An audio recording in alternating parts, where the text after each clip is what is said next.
Hello students, welcome to IASBYHEART. Welcome to today's comprehensive editorial analysis. Not many important articles are there, so I'll give you a gist of each article which you have to know in each article. So without any further delay, let's get into today's video. Let's look at the first article of today, the anatomy of the spring ceasefire. In the article enna solranga, now recently the ceasefire was concluded between India and Pakistan because last year there were so many ceasefire violations. Ceasefire appadina fire panna koodadu appdinu or agreement poduvanga, and the agreement violate panni fire pannanga ceasefire violation appdinu solvanga. Last year alone 2020 la mattum almost 5000 ceasefire violations. இந்த மாதிரி அடிக்கடி நம்ம ஒரு agreement போட்டு அதை violate பண்ணிட்டே இருந்தோம்னா அந்த agreementக்கு உண்டான அந்த sanctity So recently this is what happened. This 2020 ceasefire violation is the highest in 19 years since 2002. So adanala what happened was recently the Pakistan army chief and Indian side ivanga rendu perume சேர்ந்து they came to an agreement, and director generals of military operations DGSMO ivanga rendu sidelume, because திரும்ப இந்த problem எங்களுக்கு மட்டும் affect ஆகல, உங்களுக்கு affect ஆகுது. யாரோ ஒருத்தவங்க சீஸ்ஃபயர் வயலேட் பண்ணா மறுபடி அதை ரிட்ராக்ட் பண்றதுக்கு இன்னொருத்தவங்க பண்ணி தான் ஆகணும். ஸோ இப்படி போயிட்டே இருந்தா இது ஒரு எண்ட்லெஸ் கேம் மாதிரி போயிட்டு இருக்குன்னு they started. Ceasefire is also significant because this helps New Delhi to diffuse what was becoming a growing concern for the decision makers, because habitually அப்படி நடந்துட்டே இருக்குன்னா both for executive or legislative ரெண்டு பேருக்குமே it is a problem. They have to face because the people who are in power they are answerable to the legislature, and people who are legislature they are answerable to the people. So இது எல்லாமே போயிட்டே இருக்கிறதுனால this has become a very big headache. Indian army had to redeploy forces from the western border with Pakistan to the northern border with China, because நமக்கு இது ஒரு பெரிய ப்ராப்ளமா எப்போ ஆச்சுன்னா ரெண்டு சைடுமே we were attacked. North sideல Pakistan is attacking, eastern sideல China is being attacked, is attacking us. அப்படி போயிட்டே இருக்கிறதுனால this has become a very big problem. And there is also material challenges that could throw up. The best way to deal with two front challenge then New Delhi could have reasoned was to diffuse at least one front. இப்போ ரெண்டு சைடும் problem. இப்போ at least நம்ம பாகிஸ்தான் கூட ஒரு சுமூகமா ஒரு என்ன சொல்றது ஒரு டெம்பரரி பிளாக் ஆகுது நம்ம பண்ணோம்னா நம்ம கான்சென்ட்ரேஷன் நம்ம பாராமிலிட்டரி அண்ட் ஆர்மி இதெல்லாம் இன்னொரு சைடு நம்ம ஃபோக்கஸ் பண்ணலாம் அப்படின்னு சொல்றாங்க. So I have highlighted the important agreements that you have to Google in this light blue color. These are the things which you have to Google and learn. Next one, Indian negotiators not only changed the nomenclature of India-Pakistan dividing line in Kashmir and the physical alignment of border in Jammu Kashmir, but also made the UN, the people who has to be there and supervise the ceasefires etc. presence in Kashmir irrelevant. This is one of the success that we faced after 1972 agreement. So a ceasefire does not observe itself. It requires a clearly articulated and mutually agreed upon set of rules and norms for effective observance. Because இப்போ ஒரு agreement மட்டும் நம்ம போட்டுட்டா பார்த்தாது, அந்த agreement ரெண்டு பேருமே follow பண்ணணும். ரெண்டு பேருமே ஃபாலோ பண்ணல, அதை வயலேட் பண்ணிட்டே இருக்காங்கன்னா அந்த agreementோட என்ன சொல்ற இம்பார்ட்டன்ஸ் sanctity எல்லாமே போயிடும். Now that the two DGSMOs have declared a joint ceasefire, the next logical step is to arrive at a set of rules to govern the ceasefire. இப்போ பண்ண மாட்டோம்னு சொல்லிட்டாங்க, எப்போ பண்ணலாம் எப்போ பண்ணக்கூடாது, எவ்வளோ எமர்ஜென்சினா பண்ணலாம், அப்படி பண்ணாங்கன்னா என்ன I mean what will be the repercussions அந்த மாதிரி. Now we have to frame a set of rules. An unwritten ceasefire experiences from conflict zones around the world show tend to break down easily and trigger tensions in other domains. அதாவது இப்போ வெறும் வாய் வார்த்தையா we won't do this, நாங்களும் இனிமே fire பண்ண மாட்டோம் நீங்களும் அந்த மாதிரி இல்லாம ஒரு ரிட்டன் அக்ரிமெண்டா இல்லாம இருந்ததுன்னா அது நம்ம நிறைய கேசஸ்ல பார்த்திருக்கோம். it will surely break down. So we have to have a written consideration அப்படின்னு சொல்றாங்க.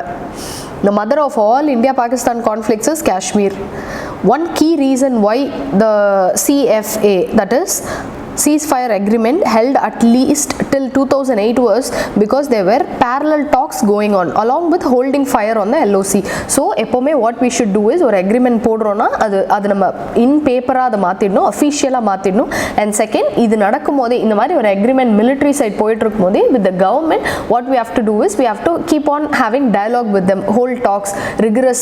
அதுவும் ஒரு சைடு போயிட்டு இருந்தால் தான் this will be balanced. On the other outstanding bilateral issues, principally Kashmir. So we have to doubt the ability of piecemeal agreements to create the durable stability bilaterally unless followed by progress in other domains. Because நம்ம வெறுமன இது internal securityங்கிற அந்த ஒரு domain இல்லை external threats இந்த ஒரு டொமைனில் மட்டும் இல்லாமல் we have to cooperate in various other fields. வேறு இன்டர்நேஷ்னல் அரீனாஸில் இல்லை வேறு என்னென்ன டொமைன்ஸ், ட்ரேடு இல்லைனா அதர் இன்ஃப்ராஸ்ட்ரக்சர் க்ரியேஷன், அது மாதிரி வேரியஸ் டொமைன்ஸில் நம்ம பார்ட்டிசிபேட் பண்ணணும். அப்படி பண்ணால் மட்டும்தான் இந்த ceasefire violation agreement will hold water. Moving on to the next one, this article talks about what are the critical points about economic survey and where it has lagged. இது வந்து நமக்கு UPSC perspective அவ்வளோவா use ஆகாது, but you can just have a read on it to form an opinion. I have highlighted only the important parts that you can use. They have said COVID-19 as once in a century crisis, a V-shaped growth of recovery, etc. அதெல்லாம் நான் greenல highlight பண்ணியிருக்கேன். You can have a look at this. And in this article what they are saying is the economy may have emerged from the woods because இப்போ recently we are seeing GDP rising by 0.4% and GVA by 1%. இதை வச்சு we should not be satisfied. What we have to do is we have to make it even more vibrant. Short notice pandemic lockdown இதெல்லாம் தான் முக்கியமான ரீசன்ஸாக இருந்தது. Now we have to make sure that what happened, for example இப்போ இந்த lockdown periodல agriculture was one of the sector that was least hit அப்படின்னு சொல்லலாம். That is one of the claims made by various people. Agriculture remained the resilient bulwark in the third quarter with GVA rising by 3.9%. இதை வந்து நம்ம ரெண்டு விதமாக பார்க்கலாம். Agriculture is very resilient அந்த மாதிரியும் பார்க்கலாம். இன்னொரு விஷயம் என்னன்னா, since migrant laborers, people who were here in urban areas, they moved towards rural areas. Rural areasல போய் அவங்க என்ன பண்ண முடியும், சும்மா கிடந்த நிலத்துலலாம் ஏதாவது விளைவிப்போம், அட்லீஸ்ட் நம்ம சாப்பிட்றதுக்காவது ஏதாவது கிடைக்குமே, they started growing. So the number of the area under cultivation increased. அதனால the production increased, agriculture growth increase ஆச்சு. இது நம்ம பாசிட்டிவாக பார்க்கலாமா வேணாமாங்கிறது it differs person to person. Because if the migrant labor crisis இங்கே வரலன்னா அவங்க சொந்த ஊருக்கு போயிருக்க மாட்டாங்க, சொந்த ஊருக்கு போகலன்னா all this wouldn't have happened. So it is ultimately அவங்க பண்ணது அவங்க சர்வைவலுக்கு. நம்ம சர்வேன்னு எடுத்து பார்க்கும்போது land holdings under cultivation பார்த்தீங்கன்னா அதிகமாக இருக்குது. So this is a success. Agriculture was resilient அப்படின்னு நம்ம சொல்லிட முடியாது. Manufacturing and construction sectors resurfaced from a collapse to expand 1.2% and 6% construction sector revived. Both these sectors has been under stress even before the pandemic, posting contractions starting from the second and third quarters of 2019 itself. Now these two sectors are showing promisable growth.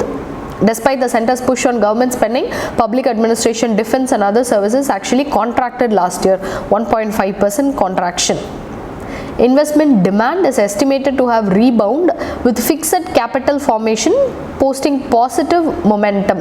That is retail, trade, hotel, transport, other service sector contracted by 7% because in service sector one has to go avail the service etc. online except online. அப்படி இருக்கும்போது since they were locked down and the person to person interaction இல்லாதனால service sector also was hit. The second wave of infections in industrial hotspots such as Maharashtra, the risk of infection rising in pole-bound states do not bode well either for services or the fragile recovery in manufacturing. So agriculture primary sector இல்லாம secondary and tertiary sector இது ரெண்டுமே ரொம்பவே affected. A smooth and expeditious rollout of the vaccine with the private sector drafted to achieve scale is an imperative to help India navigate the bumps. அதாவது நம்ம face பண்ண இந்த negative எவ்வளோ தூரம் economy உள்ளே போச்சு, liquidity drop we faced, people had very less disposable income, இதெல்லாம் நம்ம ஓவர் கம் பண்ணோன்னா we should surely do this. Reviving the Iran deal, in yesterday's editorial we saw about this in a very extensive manner. What are the positives, what are the negative, how did we arrive at the Iran deal, இது எல்லாமே நேத்தே நம்ம பார்த்தாச்சு. So moving on, the myth of apolitical campus. அதாவது now இப்போ ரீசெண்டாக several colleges, universities have rules mandating that campuses should be apolitical. அதாவது இங்கே பாலிடிக்ஸ் பற்றி பேசக்கூடாது, students should be detached from politics அப்படின்னு சொல்கிறாங்க. இது நமக்கு டிரெக்டாக இந்த கொஷின் யூபிஎஸ்சியில் வராது, பட் வேறு இன்டைரக்டாக ஏதாவது கேட்குறாங்க இல்லைனா இன்டர்வியூவில் ஒப்பீனியன் பேஸ்ட் கொஷினாக வருதுன்னா this article will help you to form an opinion. Here, many universities, colleges, they are trying to make students focus only on studies. Students participating in protest are liable to be suspended or dismissed. இவங்க என்ன சொல்ல வராங்கன்னா, நீங்கள் படிக்கிறது மட்டும்தான் ஸ்டூடெண்ட்ஸோட வேலை, மற்றபடி நாட்டில் என்ன நடக்குது, இப்போ கவர்மெண்ட் ஏதாவது ஒரு லா கொண்டு வந்துன்னா அது பாசிட்டிவாக நெகட்டிவாக இதெல்லாம் யோசிக்கிறது இவங்க வேலை இல்லைங்கிற மாதிரி இன்டைரக்டாக சொல்கிறாங்க. Parents are worried about their children's social media posts. The concern possibly stems from the fear of government and its frequent attempt to crack down dissenters. Because recently, nama paathom, Disha Ravi, she was also brought down under sedition law. In India, 18-year-olds are allowed to drive cars, marry for girl, and in some states even drink. அப்படி இருக்கும்போது முக்கியமான விஷயம், they are also allowed to vote. Ironically, when campaigns are held before every election to increase voter count, அவங்க focus பண்ணுறது எல்லாமே youth தான். அதாவது young people வந்து ஓட்டு போட வரணும், ஓட்டு போடாமல் இருக்கிறது உங்கள் உரிமையை நீங்கள் விட்டு கொடுக்குற மாதிரி அப்படின்னு நிறைய அவேர்னஸ் கிரியேட் பண்ணுறாங்க. அதாவது யூத் வந்து they can come and vote in the election, அவ்வளோதான் அவங்க பண்ணலாம், அதுக்கு மேலே அவங்க பண்ணக்கூடாதுங்கிற மாதிரி. அவங்க பாலிடிக்ஸ்க்கு வந்தாங்கன்னா people are discouraging. This is more or like an irony அப்படின்னு சொல்கிறாங்க. Many see students who focus solely on academics as role models. இப்போ நம்ம கிளாஸ்லேயே யாராவது ஒருத்தவங்க படிக்கிறது மட்டும்தான் அவன் வேலையாக இருந்தால், பாரு அவன் எப்படி அவன் வேலையை மட்டும் பார்க்குறான், you should take him as a role model, he is an achiever, he is a good citizen அப்படின்னு சொல்கிறாங்க. And students who protest are seen as rebellious, unruly. இப்போ நம்மளே என்ன சொல்லுவோம், யாராவது ஒருத்தவங்க போராட்டம் நான் போயிட்டே இருந்தாங்கன்னா what we'll do, we'll see him as a unruly or rowdy kid, correct? Such convenient categorization ignores the very purpose of education and conceptualization of a campus. படிக்கிறதே நம்ம எதுக்கு, நம்ம கொஞ்சம் அறிவாக இருந்து நாட்டில் என்ன நடக்குதுன்னு தெரிஞ்சுக்கிட்டு we should know our surroundings, what's going on in the world, இதெல்லாம் நமக்கு தெரியணுங்கிறதுக்கு தான் படிக்கிறதுக்கே. சரி, படிக்கிறது மட்டும்தான் உன் வேலை, அதோட நீ நிறுத்திக்கோ, பாலிடிக்ஸ்குள்ளெல்லாம் வராதுன்னு நம்ம ஸ்டூடெண்ட்ஸ் சொல்லும் போது we are defeating the whole purpose of why we are educating them. Educational institution should not be a dead cage in which living minds are fed with food that is artificially prepared. இது சொன்னது Rabindranath Tagore. You can use this quotes in your examination. Institutions are not merely spaces where knowledge is imparted to passive recipients. They are spaces where there is debate, discussion, contestation of ideas, etc. So இப்போ college வருது அப்படின்னா, இப்போ ரீசெண்டாக government ஏதாவது ஒரு move பண்ணியிருக்காங்க, there should be a healthy debate between people. இதை பண்ணலாம், இதை பண்ணக்கூடாது, அந்த மாதிரி ஹெல்த்தி டிபேட் இருக்கணும் பீப்புளுக்குள்ள அப்படின்னு சொல்கிறாங்க. It is not participation in protest alone that politicize the youth. It is equally the education they are not imparted. அதாவது இப்போ அவங்களுக்கு என்ன நம்ம சொல்லி வளர்க்காம இருக்கோமோ அதுவுமே ஒரு politicization தான். Being apolitical, according to dictionary definition, means not to be interested in politics or connected with a political party. While many citizens fall into this category, it is impossible for us, even the youth, to not have political views. Because எல்லாருக்குமே ஒரு view இருக்கும். இந்த government வந்து நல்லா பண்ணுறாங்க, நல்லா பண்ணல, எல்லாருக்குமே அந்த வியூ இருக்கும். அதை நம்ம என்கரேஜ் தான் பண்ணுமே தவிர டிஸ்கரேஜ் பண்ணக்கூடாது. அதுக்கு ஒரு எக்ஸாம்பிள் சொல்கிறாங்க, அது நான் உங்களுக்கு சொல்கிறேன். இப்போ ஏதாவது ஒரு சைல்டு சின்ன வயசுலேருந்து ஒரு நல்ல தண்ணி இல்லாமல் ஒரு ரொம்ப கிராமத்தில் ரொம்ப பொல்யூட்டட் வாட்டரே குடிச்சு வாழ்கிறான்னா, அவன் வளர்ந்து வரும்போது வாட் ஹீல் டூ இஸ், சரி ஓகே நான் தான் இந்த கஷ்டப்பட்டேன், எனக்கு அடுத்த வர ஜென்ரேஷன் இந்த கஷ்டம் படக்கூடாது, என்னோட ஊருக்கோ என்னோட டிஸ்ட்ரிக்ட்கோ நல்ல தண்ணி கொண்டு வரதான் என்னோட கோல், அப்படி இருக்கும். இவன் ரூலிங் பார்ட்டிக்கு ஃபேவர் பண்ணுறான் இல்லை அப்போசிஷன் பார்ட்டிக்கு ஃபேவர் பண்ணுறான், நம்ம அந்த மாதிரி பைனரியாக கேட்டகரைஸ் பண்ணிடக்கூடாது.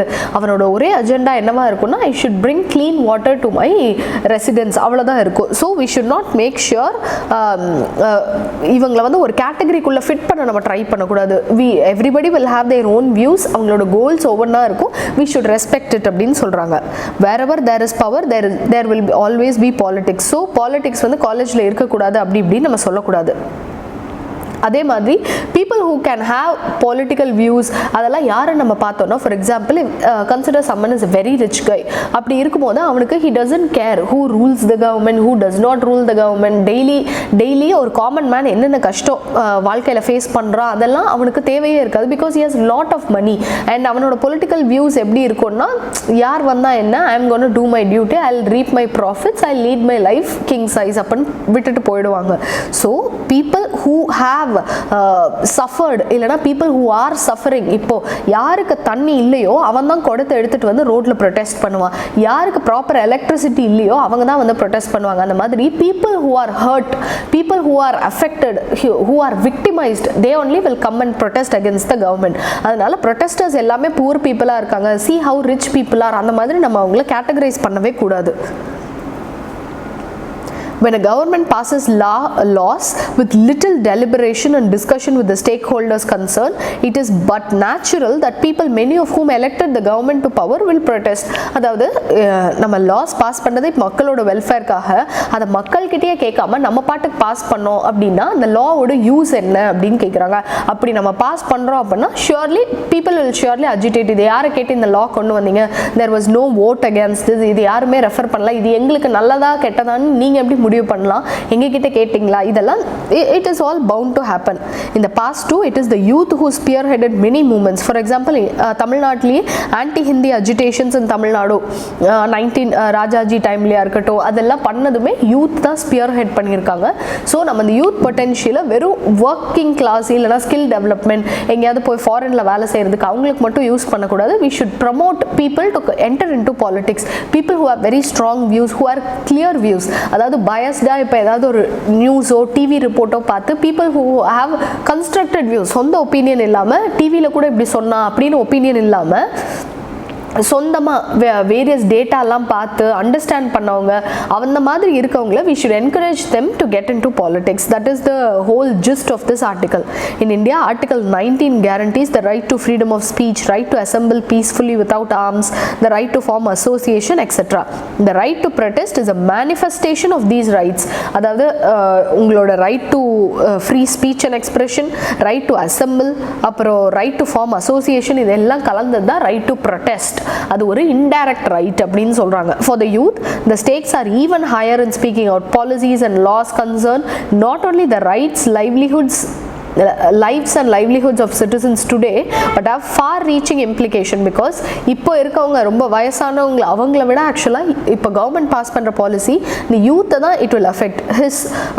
Someone who is in his 20s and then his child, அவங்கெல்லாம் தான் அஃபெக்ட் ஆவாங்க. So they have to be even more cautious and active citizenry-ஆ இருக்கணும், because they will only reap the benefits of the laws that is passed today. Path to peace in Ethiopia. இத்தியோப்பியாவில் Tigray அப்படிங்கிற இடத்துல நடக்கிற human right violations பற்றி தான் இந்த article explain பண்ணியிருக்காங்க. இதை தனியாக நமக்கு ஒரு கொஸ்டின் கொடுக்க மாட்டாங்க, நம்ம கேஸ் ஸ்டடிக்கு ஏதாவது யூஸ் பண்ணிக்கணும் அப்படின்னா இந்த கேஸ் ஸ்டடியை யூஸ் பண்ணிக்கலாம். What is happen here, the president of Ethiopia he was given the Nobel Peace Prize. அதுக்கப்புறம் வாட் இஸ் ஹேப்பனிங், அதை சுற்றி நடக்கிற கான்ட்ரவர்சி என்ன, அதெல்லாமே இந்த ஆர்டிக்கல் படித்தா நமக்கு தெரியும். யூபிஎஸ்சி பர்ஸ்பெக்டிவ்ல இது நமக்கு அவ்வளோ இம்பார்ட்டன்ட் கிடையாது. Next one, recalibrating the relations with EU. இப்போ EU கூட what are the relations that we are doing, what are the things that we are importing, what we are exporting, இது எப்படி ஆத்ம நிர்பார் பாரத் ப்ரோக்ராமுக்கு நமக்கு ஹெல்ப் பண்ணும். நம்மளோட சப்ளை செயினை நம்ம ஒரு கண்ட்ரிலேருந்து மட்டும் வாங்கக்கூடாது, we have to diversify our supply chain. சைனாலேருந்து மட்டும் நம்ம நிறைய இம்போர்ட் பண்ணுறோன்னா we'll become more dependent on him. இப்போ அவன் இல்லைன்னா நிறைய ரொம்ப எசென்ஷியல் ப்ராடக்ட்ஸ் கூட நம்ம வராமல் போயிடுற மாதிரி ஒரு நிலைமை நடக்கும். So what we have to do is we have to diversify our supply chain. So அந்த மாதிரி இருக்கும்போது EU is a very promising candidate. நம்ம எக்ஸ்போர்ட் பண்ணுறதுக்கும் சரி from importsமே EU is a very nice candidate. What we have to do is we have to focus on the things that we can export. இப்போ பார்த்தீங்கன்னா the top products with export potential include apparel, அதாவது dresses, gems and jewelry, chemicals, machinery, automobile, pharmaceuticals and plastics. We were trying to export agricultural products also. அதில் என்ன problem ஆச்சுன்னா நம்ம use பண்ணுற level of pesticides is very much இயூவில் அவங்க வச்சிருக்க set பண்ணியிருக்க ஸ்டாண்டர்ட்ஸ்க்கு இட்ஸ் ஸோ ஹை. அதனால என்ன ஆச்சு, அவர் அக்ரிகல்ச்சரல் எக்ஸ்போர்ட்ஸ் டிக்ளைன், அவங்களோட ஹெல்த் ஸ்டாண்டர்ட்ஸ்க்கு அது மேட்ச் ஆகலை அப்படிங்கிறதுனால it decline. So what we have to do is that அது ஒரு லெசனாக எடுத்துக்கிட்டு we have to reduce our use of pesticides etcetera. We have to go towards organic agriculture. That is one lesson that we learn. Second one is இந்த மாதிரி ப்ராடக்ட்ஸ்க்கு இப்போ இன்னமுமே அங்கே demand இருக்குது அப்படின்னா we can improve our potential. What are the various countries that replaced India?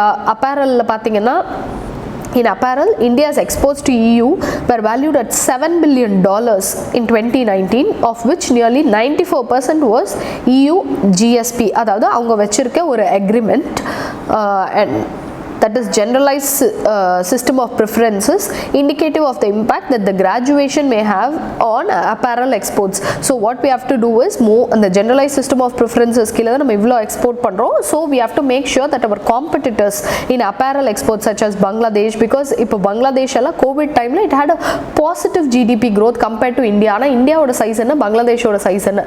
So we have to make sure இதுக்கு முக்கியமான reason பங்களாதேஷோட apparel sector தான். So இந்தியாவை ரீப்ளேஸ் பண்ற இந்த மாதிரி various other countries are trying to emerge. We should make sure that we do not lose the place that we have now. Post Brexit, EU finds itself in the midst of growing need for recalibrating ties with the partner countries. Forging stronger ties with the region through mutually beneficial agreement could help strengthen Indian manufacturing and revitalize the flailing exports. நம்மளுக்குமே வந்து trade deficit போக கூடாது. We should make sure that our current account deficit is turned into current account surplus. அதுதான் இந்த ஆர்டிக்கலில் சொல்லியிருக்காங்க. And this data point gives you a view about how personal growth has declined. It is almost 10 years low. Have a look at this graph. So that's all for today's articles. Hope I have given you a gist of all the articles in the editorial and the open-end pages. Tune in tomorrow for comprehensive editorial analysis. Thank you.